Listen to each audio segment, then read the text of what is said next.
Ang sabi ko kasi ng mga Marcos vlogger, maunlad daw ang Pilipinas ngayon. Anong opinion niyo po doon? Hindi po tayo maunlad. Nangungutang kayo eh.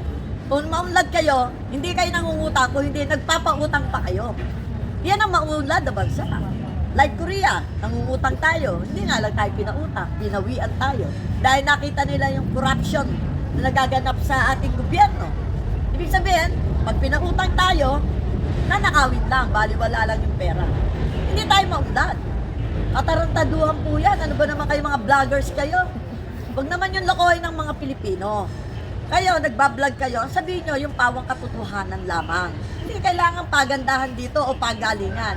Ang kailangan iparating nyo sa bansang Pilipinas ang tunay na balita. Hindi po tayo umaasenso. Tayo po ay ngayon ay nasa crisis. Ang meron lang tayo ay yung mga atleta natin na nagdadala ng karangalan sa bansa natin. Katulad ni Alex, di ba ho? Yung ating sa tennis, sa boxing, sa Olympics, di ba ho? Yung mga Miss Philippines, Miss Universe. Yan po ngayon ang nagdadala lang kaya gumaganda ang imahe ng Pilipinas. Pero ang gobyernong ito, from national, local, and barangay, iisa lang po ang mga sistema ninyo. Mga bulok ang sistema ninyo. Puro kayo halos, kurap kayo. Siyempre, kung ang puno, kurap, pati ang pinakaugat ay kurap din. Kaya hindi ako naniniwalang umaasenso. Dahil kung umaasenso ang Pilipinas, ay di, maganda ang karsada. Di ba ho? Maganda na effort natin. Ang mga tao, may mga trabaho. Katulad sa Singapore, ang lit-lit ang bansa ng Singapore. May mahirap pa sa Singapore? Wala. Eh, wag na tayong gumaya sa Singapore. Pero nakakapanghinayang ang 1965. 158, naranasan ko na ang pamasahe ay 10 centimos lang. Ngayon, ano na tayo ngayon? Bakit naghirap ang Pilipinas? Gawa po ng mga nanunungkulan sa gobyerno na walang tigil at harabas ang pag-uurap at pagnanakaw at panloloko sa taong bayan. Sana po, meron pa tayong panahon na para natin baguhin ang sistema ng ating gobyerno. Sama-sama po tayo. Ako, naniniwala po ako kay Vice President Sara Duterte na mababago niya ang sistema ng gobyerno. Hindi man po niya 100% na mabago dahil 6 na taon lang ang kanyang posisyon, napakaiksi. Ano po? Alam ko po, sa puso't isip niya, nangingibabaw ang pagmamahal niya sa kanyang kapwa Pilipino. Yan po ang mahalaga. Yung pag-ibig, alam niyo, pag nakikita ko siya, parang nakikita ko ang sarili ko sa kanya. Yung mga bata, niyaya po siya, nilalapitan, hindi nag-aalangan katulad ko. Hindi katulad dito sa mga nakaupo. Ilag ang mga tao na sila'y lapitan. No? Kaya po, hindi ako naniniwala kung umaasenso. Kung hindi kayo mangutang, wala kayong pera para sa 2026. Muna. Ma'am, kung ikukumpara po natin ang pamumuno po ngayon ng administrasyon sa kay Digong, anong pagkakaiba ho? Napakalaki po. Napakalaki po. Ito po'y walang personal. Kung ang tinatanong niyo yung sarili kong opinion, no, napakalaki. Kasi ang una, kay Tatay Digong, ramdam mo na siya'y ama ng bansa.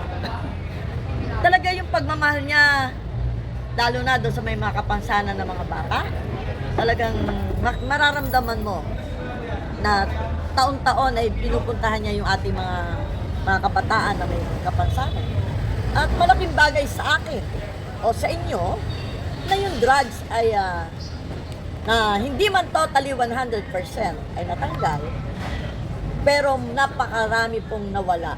Dito sa Pasay lang po, maraming drug lord ang nawala. Mga user, natakot, nagbago. Yung mga drug lord dito, nagsialisan. Ngayon, bumalik. Bumalik na sila ngayon. No? Ibig sabihin, si Tatay Digong very honest. Yung puso nararamdaman mo pang masa, pang mahirap. Itong atin, kamot lumaki itong mayaman, hindi nakaranas ng hirap ng buhay. Dahil noong araw ay Pangulo na yung kanyang ama, ay hindi niya alam ang damdamin ng mga ordinaryong mamamayang Pilipino. Malaking bagay ang sa isang leader o namumuno ng bansa na yung puso mo ay para sa masa. Dapat lagi mong uunahin ang katayuan ng mga mahihirap o ordinaryong tao. Katulad ng flood control. No?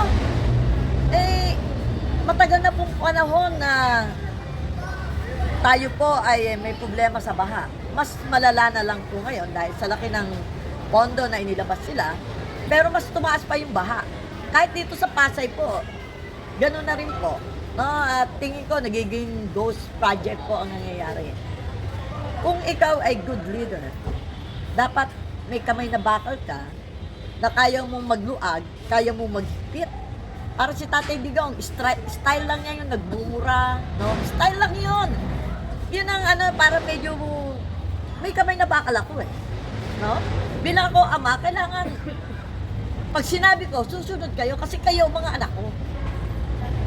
At si Tatay Digong ay walang inilagay kahit isang poste o haligi sa kanyang bahay. Nakita mo, simple-simple. Kumakain ng simple, nananamit ng simple, walang burloloy sa katawan. Lahat ng kasimplehan dahil iyan ang tama.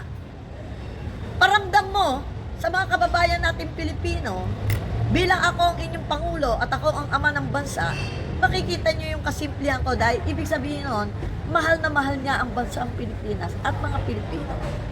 Nakita ko sa kanya yung tigas, magsalita, may panggulat, mumurahin ka.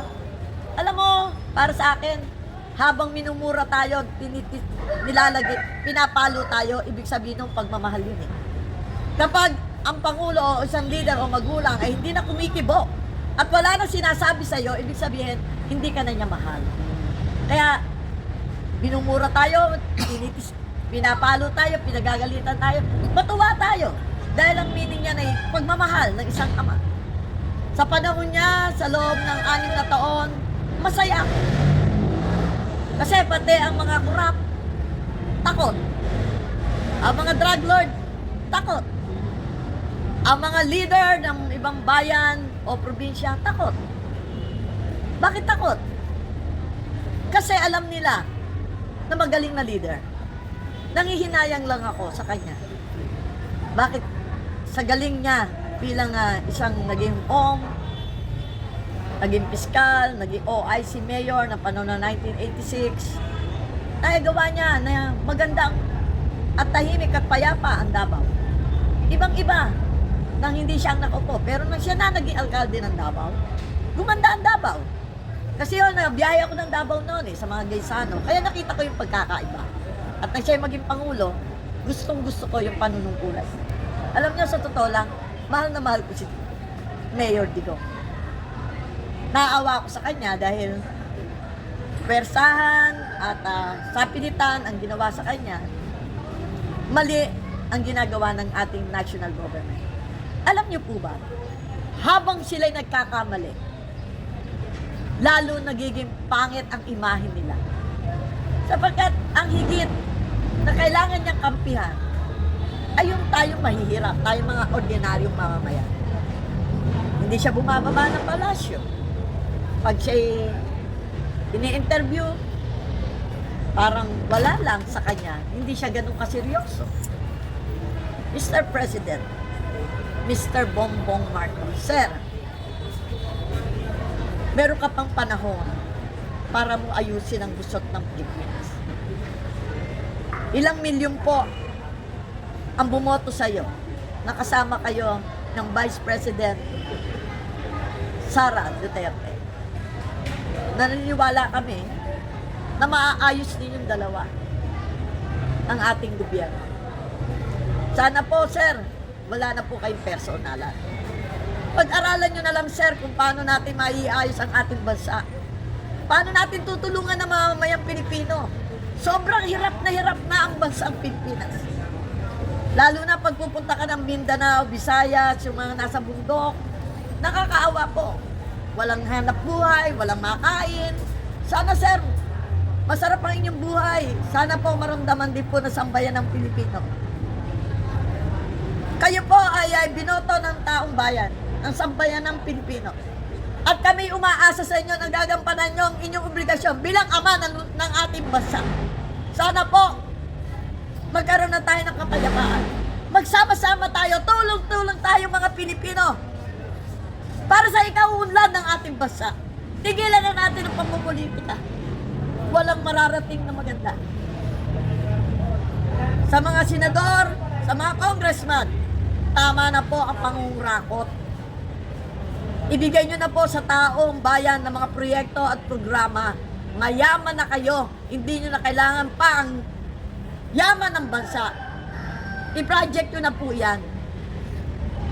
Kaawa-awa ang ating bansa. Tulungan nyo. Magtulong-tulong tayo, magsama-sama tayo sa magandang intensyon at interest ng mga tao sa ating bansa, ang ating kapwa Pilipino. Dahil naniniwala ako, pagbaliktad-baliktad rin natin ang mundong ito. Tayo lang mga Pilipino ang maaari magkaisa at magtulong-tulong. Ang Pilipino ay para sa Pilipino. Walang tutulong sa Pilipino kundi tayong kapwa Pilipino. Sa inyo po, kami nananawagan. Pinuulit ko po, pauwi nyo na po si Tatay Digong para mas maganda po, mas maging matayapa ang bansang Pilipinas. Sapagkat nagkakamali po kayo sa ginawa niyo. Maraming nagmamahal kay Tatay Digong. Matanda na po yan. Senior citizen na po si Tatay. Hayaan nyo sa Pilipinas siya.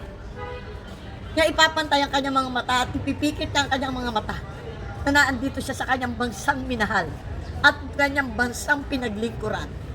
Mr. President, Sir, pakiusap po. Ibalik niyo na po si Tatay Digong. Marami pong salamat. Bilang isang Pilipino, Yorme, ano naman ang mensahe nyo doon sa mga kababayan natin na nagsasabi na iuwi na si Tatay Digong na abo or hayaan na lang na makulong ng habang buhay doon sa dahig? Mensahe nyo po sa mga Marami tao po dito. tayo, ma'am, na presidente na nagkamali at nagkaroon ng kaso. Kung na ano po natin, si President Gloria Arroyo, si President Marcos Sr., si President Erap. No? Pero yan ay pinatawad ng sambayan ng Pilipinas. Bilang naging Pangulo ng bansa, obligasyon natin, mga Pilipino, natanggapin, yakapin ang kapwa Pilipino. Hindi po tama na mamamatay ang kapwa Pilipino, lalo na ang isang presidente sa ibang bansa. Marapat lang po natin silang iuwi at hayaan natin sa huling buhay na meron pa siya ay makita niya ang kanyang minamahal na bansa. Kailangan po lagi tayo marunong tumanggap ng ating mga pagkakamali. Yan lang po naman yan eh. Tanggalin na natin ang pamumulitika ninyo. Nakuha nyo na ang gusto nyo. Trillions of pesos. Nagawa nyo na yan. Sana naman po this time gumawa naman kayo ng tama. Hindi para sa sarili nyo, kung hindi para sa bansa natin. Sa mga nagmamahal kay Tatay Digong, hayaan ninyo ang huling buhay ni Tatay Digong dito sa Pilipinas. Niya ipapantay ang kanyang mga paa at dito rin niya ipipikit ang kanyang mga mata. Magiging masaya ang bansang Pilipinas kapag nagkaroon na po tayo ng kapayapaan.